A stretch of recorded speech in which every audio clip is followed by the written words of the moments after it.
So you want to know how to make a group assignment in Canvas? Let's get started. To make an assignment a group assignment, you must first create what is called a group set in Canvas.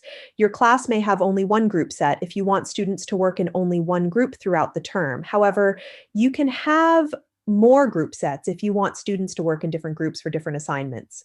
I'll be using the group set that's already been created for the marketing plan project.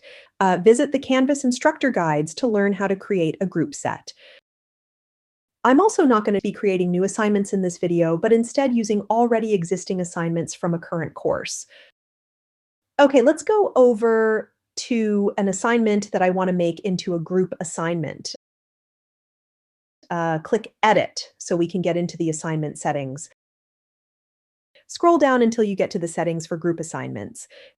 This assignment is already set up as a group submission, but if yours isn't, you'll first need to check the box indicating this is a group assignment. Note that when you check the box, more settings become visible. Be sure you select which group set you want the assignment to be assigned to from the drop-down menu. If you want the grades to be assigned individually, then check that box. If you want them assigned as a group, don't check it.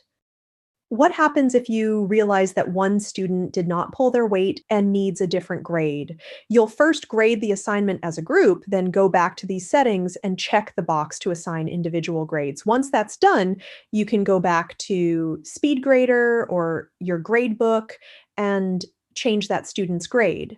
This works best if you release grades manually, not automatically. You can learn more about that in the Canvas Instructor Guides. Then click Save. Now your assignment is a group assignment.